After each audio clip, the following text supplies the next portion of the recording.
नमो वरिहन्ताणं नमो सिद्धाणं नमो आयरीयाणं नमो वज्जायाणं नमो लोय सव्यसाहूणम्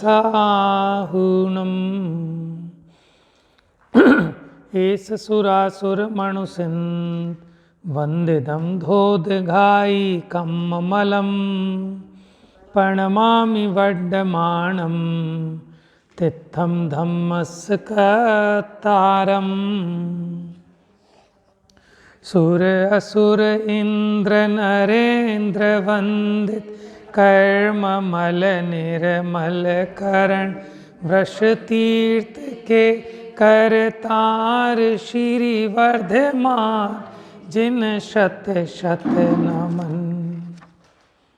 तो सबसे पहले वर्धमान स्वामी को नमस्कार करके शेष अन्य तीर्थंकरों को नमस्कार किया, पांचों परमेष्ठियों को नमस्कार किया, मनुष्य क्षेत्र में विद्यमान जितने विदेह आदि क्षेत्रों में तीर्थंकर हैं उन सबको नमस्कार किया और फिर ये कहा कि मैं समता भाव को ग्रहण करता हूँ जिससे कि मुझे निर्वाण की संपत्ति प्राप्त हो। तो फिर चारित्र के फल में निर्वाण प्राप्त होता है, वो वीतराग चारित्र है। जब तक राग शेष रहता है उस राग के कारण बंद होता है, जिसके फल में इंद्र सुरेंद्र आदि के भोग वैभव क्लेश मिलते हैं। साधक दशा में एक साथ कुछ शुद्धता रहती है और कुछ अशुद्धता, कुछ वीतरागता और कुछ राग। तो जो वीतरागता है वो तो मोक्ष की साधक है, लेकिन जो राग है वो बंध का ही साधक है। जितने अंश में वीतरागता है वो मुक्ति को साधती है और जितने अंश में राग है वो संसार को साधता है, भले ही वो सोधर्म इंद्र आदि के पद मिले। तो इसलिए उन्होंने कहा कि जो वीतराग चारित्र है वो उपादेय है, क्योंकि उससे इष्टफल की प्राप्ति होती है, मुक्ति होती है पूर्ण रूप से। फिर उसके बाद सातवीं गाथा में कहा कि चारित्र है क्या, कि चारित्र धर्म है और वह धर्म समता भाव है। और समता भाव क्या बताया? मोह और क्षोभ से रहित किसका परिणाम? अपना परिणाम। तो अब धर्म करना हो तो ये गाथा ख्याल में रखना कि धर्म कैसे होएगा, कि जितना जितना आप मोह क्षोभ को छोड़ेंगे उतना उतना धर्म होगा, नहीं छोड़ेंगे तो बिल्कुल नहीं होगा। अब आज देखेंगे गाथा नंबर 8। मूल ग्रंथ में मेरे पास है पेज नंबर 12।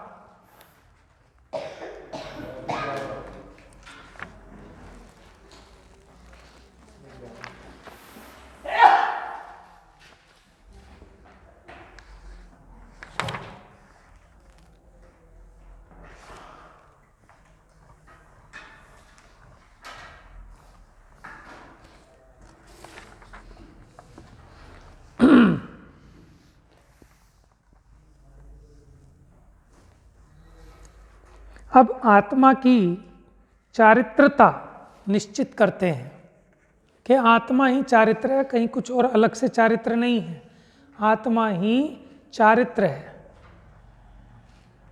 देखिए गाथा मिल गई आपको, 8वें नंबर की गाथा पढ़ेंगे सब।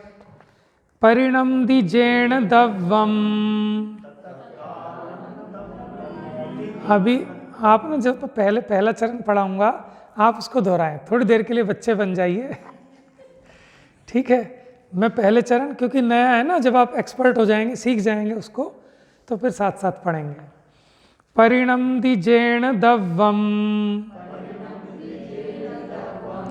तत्कालं तम मयम तिपन्नतम तम हा धम परिणदो तम हा धम्म परिणदो आदा धम्मो मुणे यव्वो।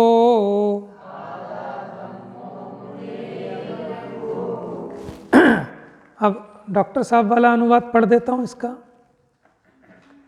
जिस काल में जो द्रव जिस परिणाम से हो परिणमित हो, उसी समय वह धर्म परिणत आत्मा ही।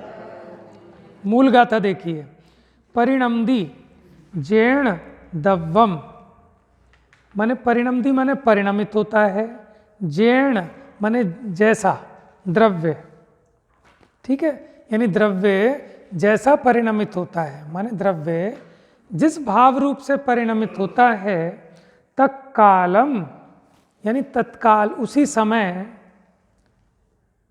तन्मयम माने तन्मय, उस समय वह उसमय है, माने जो द्रव्य जिस काल में जिस भाव रूप से परिणमित होता है, उस समय वह उससे तन्मय है, माने वो उसमयी है।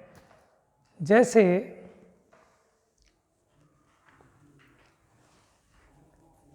जो दिया सिलाई है ना, माचिस की तीली, जब वो आग रूप परिणमित हुई तो वो आग ही है। जैसे जल है, अब जल एकदम गर्म हो गया, तेज गर्म, तो वो गर्माहट रूप परिणमित हुआ ना, तो वो जल अभी क्या है कि वो आग ही है, क्योंकि वो जलाने का काम कर रहा है। तो जो कोई भी द्रव्य जिस समय जिस भाव रूप से परिणमित होता है, उस समय वह उस भाव से तन्मय होता है। पण्णत्तम, पण्णत्तम मैंने कहा गया है, प्रज्ञप्तम, तमहा, इसलिए पहले में तो सिद्धांत कहा, अब उस सिद्धांत को लगा के बता रहे हैं, ठीक है। पहले सेंटेंस में जो गाथा का पूर्वार्ध था, उसमें ये सिद्धांत बताया कि परिणमदी जैण दव्वम, माने परिणमदी माने परिणमता है, जैन माने जैसा, यानी जिस भाव रूप से, कौन द्रव्य, यानी पहले तो अब ये निश्चित करो द्रव्य परिणमता भी है कि नहीं परिणमता है, कि पर्याय परिणमती है, सोच के बोलो भैया। ये अभी तो मैं जो जहां मर्जी ले जाऊंगा आपको समझ नहीं आएगा, वैसे ही प्राकृत में लिखा है।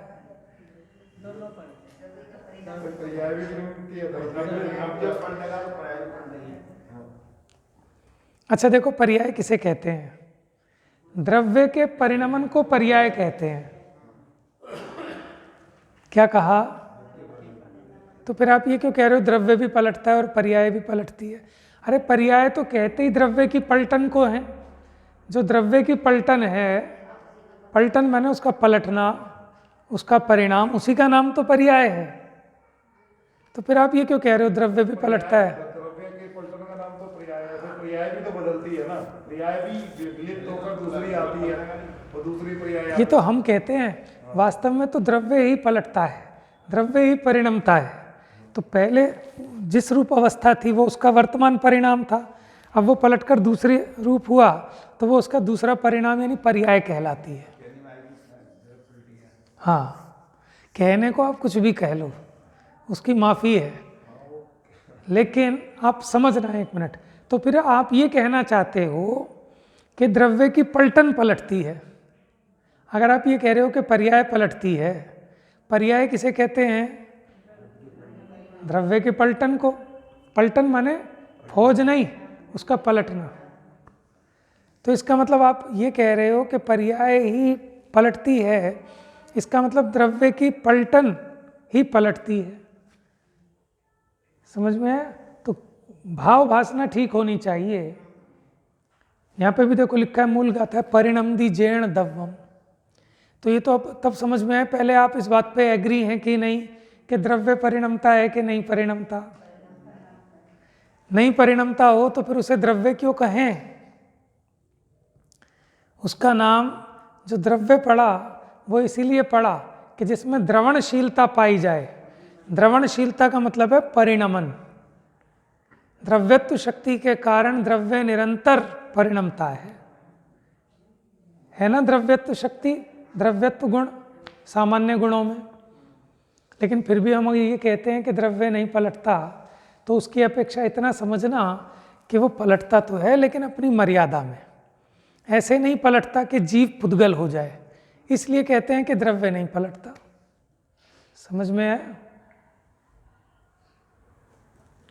तो परिणमदी जेण दव्वम तक कालम, उस समय माने जिस समय द्रव्य जिस भाव रूप से परिणमित हुआ, उस समय वह उस भाव रूप ही है, उस भाव से तन्मय ही है। जैसे सोना जिस समय कुंडल रूप परिणमित हुआ, उस समय वो सोना कुंडल ही है। जिस समय मिट्टी घट रूप परिणमित हुई, उस समय वह मिट्टी घट ही है। क्योंकि आप ये मत समझ लेना कि क्या पलटी है, कि वो घड़ा पलटा है। घड़ा तो अभी उत्पन्न हुआ है, क्या पलटा है? मिट्टी पलटी है। कि जो मिट्टी पहले पिंड अवस्था रूप में थी, अब वही मिट्टी घट रूप में, क्योंकि पलटने वाला स्थिर होना चाहिए। अगर वो स्थिर ना हो तो कौन पलटा? जैसे वो नीलांजना पलटी थी, मानो वो ऐसे घूमी, सबको ऐसे ही दिखाई दिया कि नीलांजना ऐसे घूमी है। लेकिन आदिनाथ भगवान के विशेष ज्ञान चक्षुओं ने ये पहचान लिया कि ये पूरी पलट गई, कि वो नीलांजना दूसरी थी और ये नीलांजना। तो पलटने के दो अर्थ होते हैं, पलटने के दो अर्थ होते हैं। दो अर्थों में से कौन सा अर्थ वस्तु के स्वरूप रूप है और कौन सा वस्तु के स्वरूप से बाहर है? जब हम कहते हैं द्रव्य पलटता है, पलटता है तभी कह सकते हैं जब वही का वही रहता है, तभी तो हम कहते हैं चेंज हो रहा है, ये चेंज हो रहा है, ये चेंज हो रहा है। और एक चेंज ऐसा होता है कि ये चला गया और इसकी जगह दूसरा आ गया, ऐसा चेंज नहीं होता। द्रव्य चेंज होता है, लेकिन ऐसा चेंज नहीं होता कि जीव का अजीव बन जाए या एक जीव पलटकर दूसरा जीव हो जाए, मनोज रमेश हो जाए, रमेश मनोज हो जाए, ऐसा नहीं।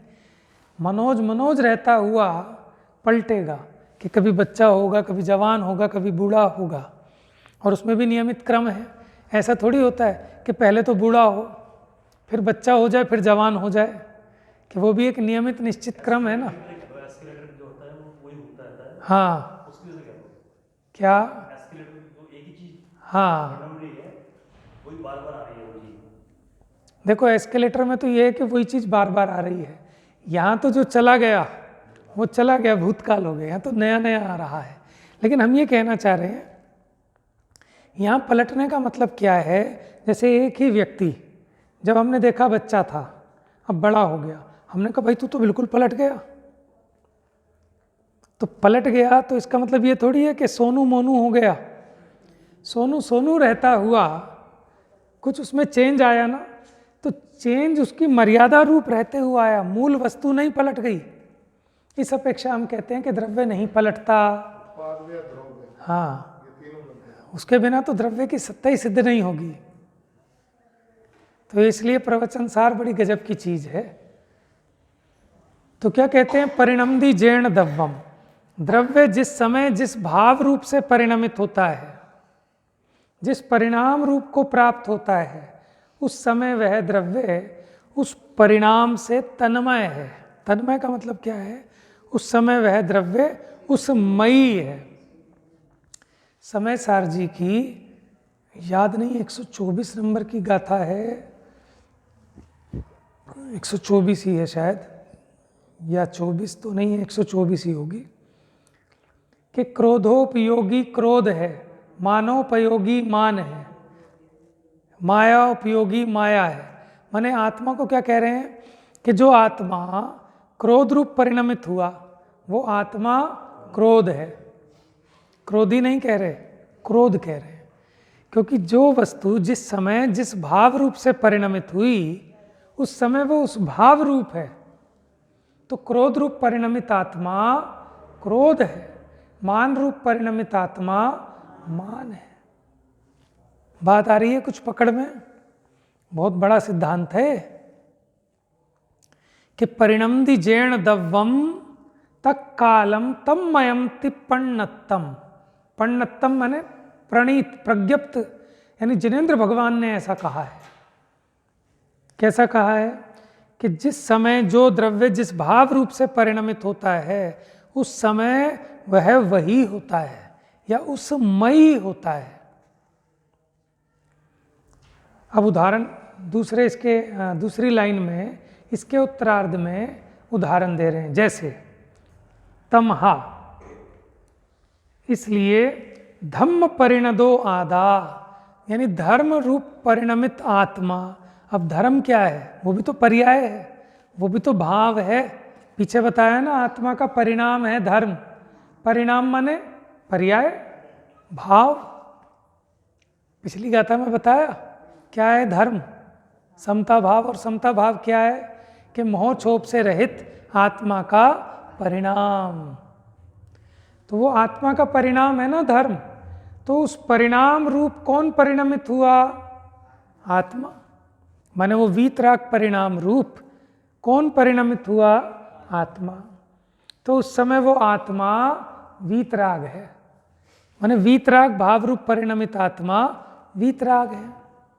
उसी प्रकार यहाँ कह रहे हैं, इसीलिए धम्म परिणदो आदा, धर्म भाव रूप से परिणमित आत्मा धम्मो धर्म है। मुणे यव्वो, मुणे यव्वो माने ऐसा मंतव्य है, ऐसा माना गया है, ऐसा कहा गया है। इसलिए धर्म परिणत आत्मा को धर्म कहा गया है। क्या कहा?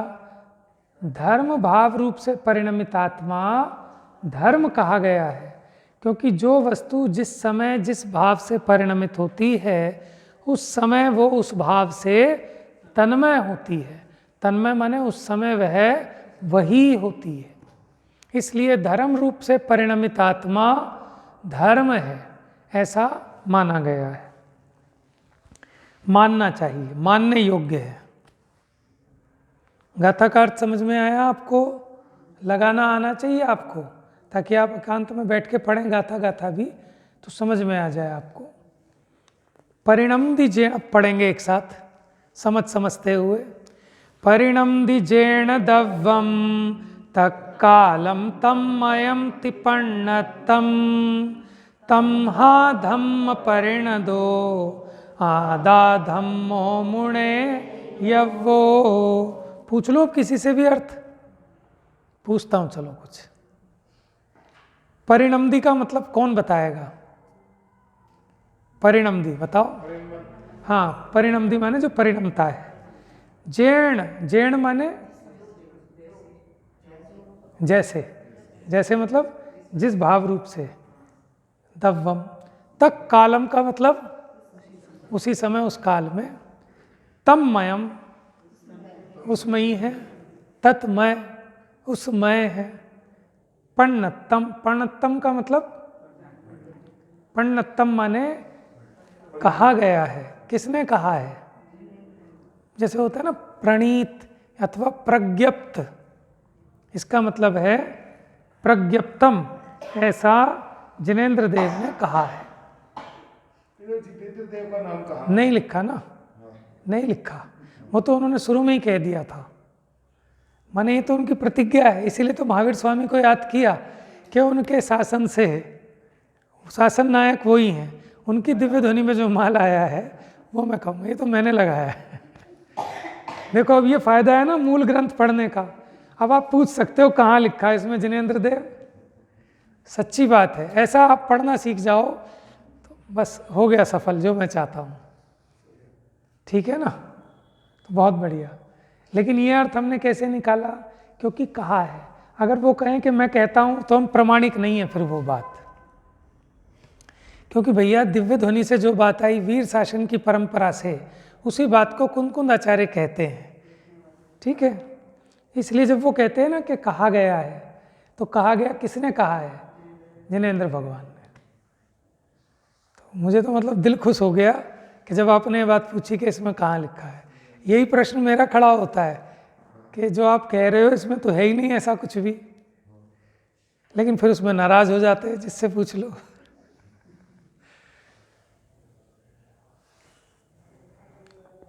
तम, हाँ, इसलिए धम्म परिणदो, इसका मतलब क्या हुआ कि धर्म रूप से जो परिणमित हुआ क्योंकि धर्म क्या है, वो एक परिणाम है आत्मा का। कैसा परिणाम है? मोह राग द्वेष से रहित परिणाम। तो जो आत्मा मोह राग द्वेष से रहित ऐसे वीतराग परिणाम रूप परिणमित हुआ, उस समय आदा माने आत्मा, धम्मो धम्मो मुणे यव्वो माने मानना चाहिए, मानने योग्य है, उसे धर्म मानो। किसे? कि जो धर्म भाव रूप से परिणमित हुआ। क्योंकि द्रव्य और पर्याय कोई अलग अलग नहीं। ऐसी पंचास्तिकाएं में भी गाथाएं हैं। चलिए उसमें पहले दोहे से लेकर फिर 100 दोहे तक कुछ अलग सा है। क्या चीज? पहले श्लोक से लेकर 100 श्लोक तक कुछ अलग है, गाथाएं में ही अलग अलग से है। क्योंकि मैं अक्सर पूछने का टाइम लिया, उन्होंने एकदम से 2 4 5 गाथे लिए, उसके बाद में 102 103 गाथे लिए। नहीं नहीं, ऐसा तो नहीं है। वो उन्होंने छोड़ दिया होगा तो फिर कुछ विशेष बताना होगा उसमें। नहीं तो क्रम से है पूरी। हाँ, कितनी गाथाएं हैं पंचास्तिकाएं में? कम है, काफी कम है। हाँ, 200 से तो कम है।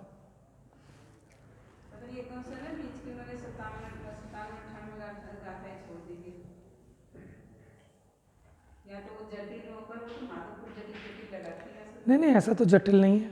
ये तो कोई विशेष विषय लेना होगा इसलिए उन्होंने चलाया होगा। चलिए अब इसकी अन्वयार्थ देखिए। मूल ग्रंथ में ही देखिएगा, नीचे अन्वयार्थ। जिनके पास मूल ग्रंथ नहीं है वो अपने बुद्धि प्रमाण देख लेना उसमें। हाँ, द्रव्य जिस समय जिस भाव रूप से परिणमन करता है उस समय उस मय है। ठीक है, जिस भाव रूप से परिणमित हुआ उस समय वह उस मयी है, ऐसा प्रज्ञप्तम माने कहा है। ब्रैकेट में लिखा है, देखो इन्होंने जिनेंद्र देव ने, यानी ब्रैकेट में लिखा है मतलब यहाँ मूल गाथा में नहीं है, वो हम कह रहे हैं, हम जोड़ रहे हैं। तो ये भी ठीक है, आप अपनी बात को ना अलग लिख के कहो ताकि पढ़ने वाला उसी हिसाब से समझेगा कि आप कह रहे हो। कई बार ऐसा भी हो सकता है कि पढ़ाने वाला हल्का रह जाए और पढ़ने वाला ज़्यादा तेज हो।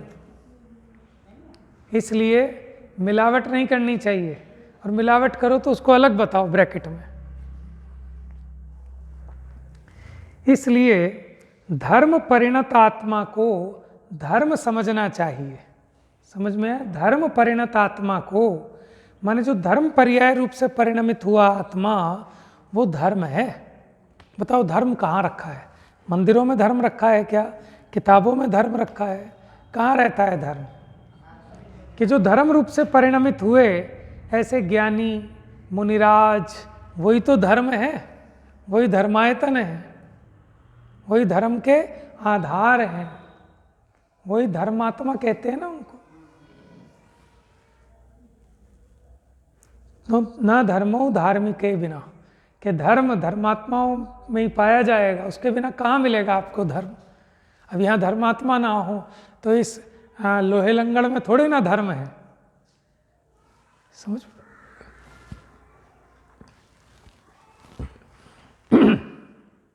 टीका देखो, वास्तव में देखो, वास्तव में लगाया है। समझ में? कोई कहेगा साहब ये तो व्यवहार से कह दिया, व्यवहार से कह दिया। भाई सब लिख रहे हैं वास्तव में, यानी रियलिटी। हम जो अपने मन मर्जी के हिसाब से यूज कर लेते हैं, जहां मर्जी निश्चय और व्यवहार का, ऐसा नहीं है।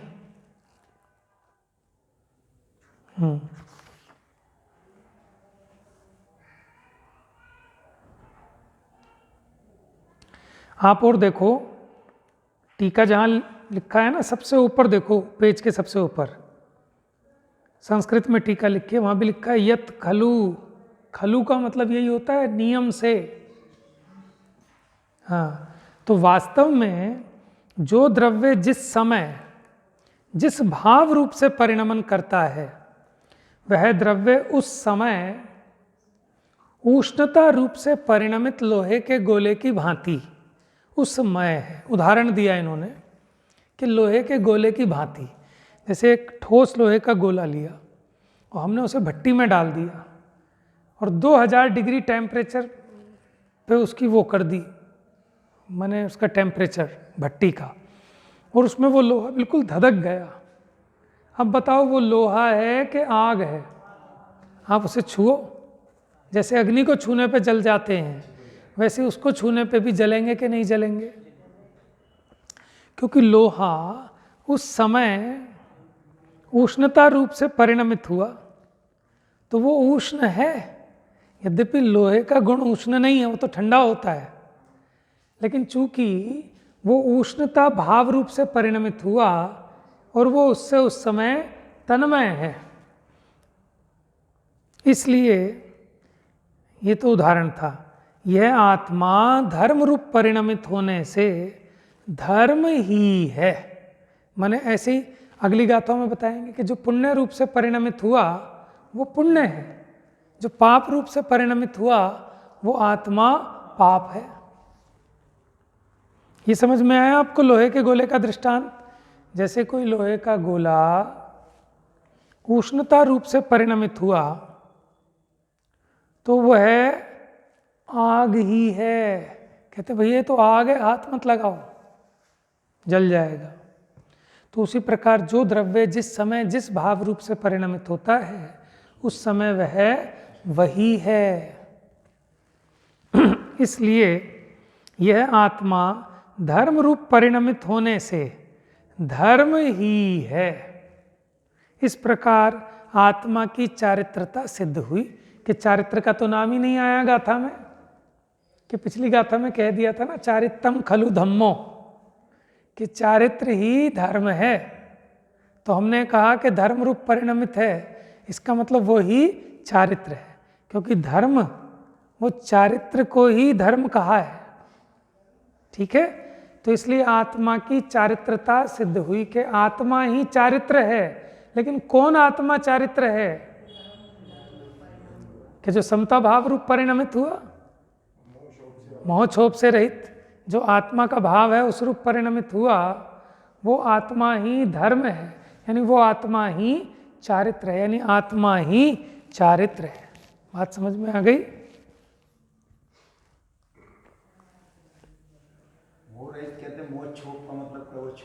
क्षोभ माने छो, ज्यादा छो ना कर। क्षोभ माने गुस्सा, क्रोध। नहीं, आप मोह रहित कह दो, लेकिन समझ लेना कि मोह के दो भेद होते हैं, एक दर्शन मोह, एक चारित्र मोह। ठीक है, क्षोभ कह दिया कसाय को। दो चीजें हैं ना, एक दर्शन मोह, दर्शन मोह में आ गया मिथ्यात्व, चारित्र मोह में आ गई कसाय। तो मिथ्यात्व को मोह नाम से कह दिया और कसाय को क्षोभ नाम से कह दिया, यानी पूरी तरह मोह से रहित वो परिणाम धर्म है।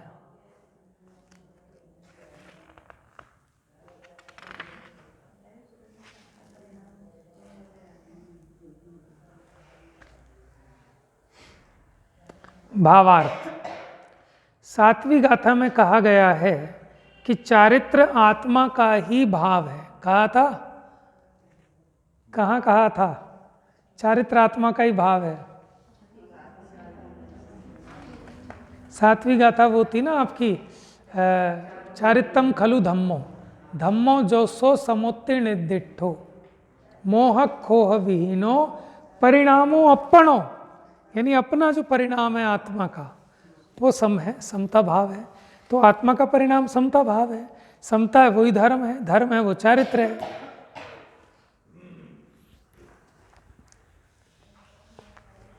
तो चारित्र आत्मा का ही परिणाम है।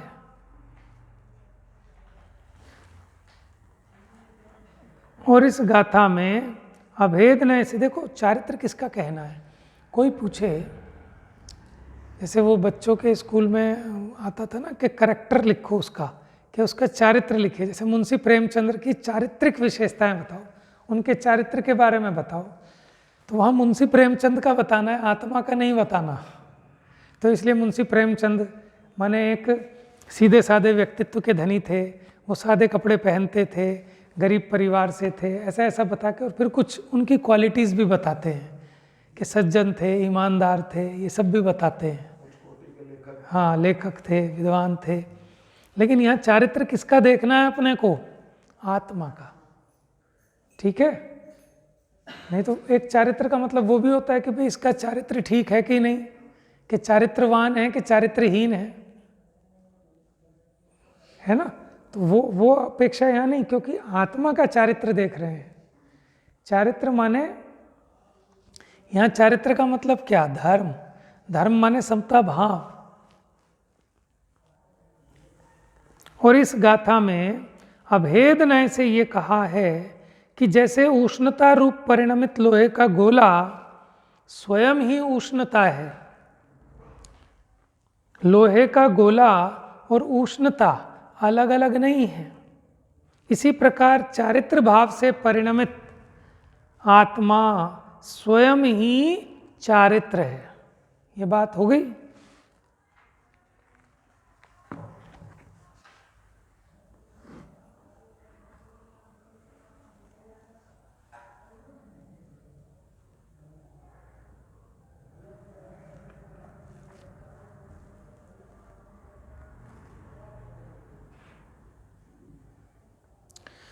तो जो द्रव्य और पर्याय को ऐसा सर्वथा भेद रूप मानते हैं, तो यहाँ विचार करने लायक बात है कि आत्मा जिस समय जिस पर्याय रूप से परिणमित होता है, तो वो उस पर्याय से तन्मय होता है। ठीक है? उस परिणाम से अभेद रूप होता है, उस मय होता है। चलिए अगली गाथा कल चलाएंगे।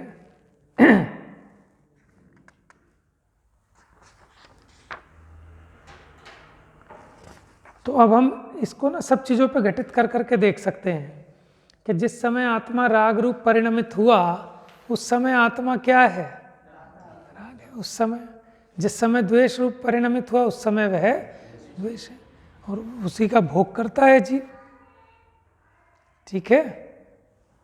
लेकिन फिर भी जिस समय राग रूप परिणमित तो हुआ है, लेकिन वो कोई उसका त्रिकाल स्वभाव नहीं हो गया। ये बात समय सार बताता है।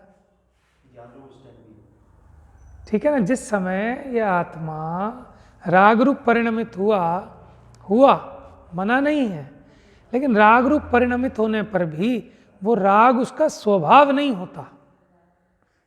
जैसे स्फटिक मणि, उसके सामने लाल फूल रखा तो वो स्फटिक मणि लाल रूप परिणमित हुई है उस समय, लेकिन फिर भी वो उसका स्वभाव नहीं हो गया, क्योंकि लाल फूल हटेगा तो लालिमा हट जाएगी। तो राग द्वेष रूप हुआ, लेकिन ऐसा नहीं है कि राग द्वेष मिट नहीं सकते, मिट सकते हैं। ठीक है?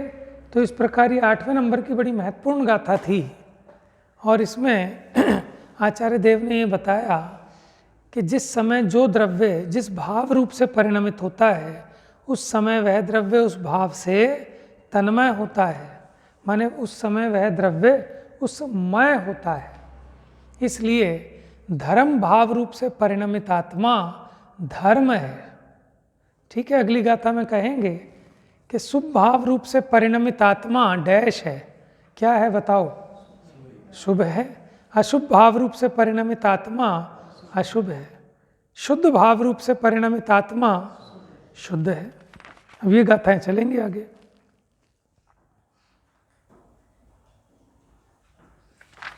ठीक है, अब इसकी चर्चा बाकी कल करेंगे। जा वाणी के ज्ञान से सूझे लोकालोक, सो वाणी मस्तक नमो सदा देत हूँ धो।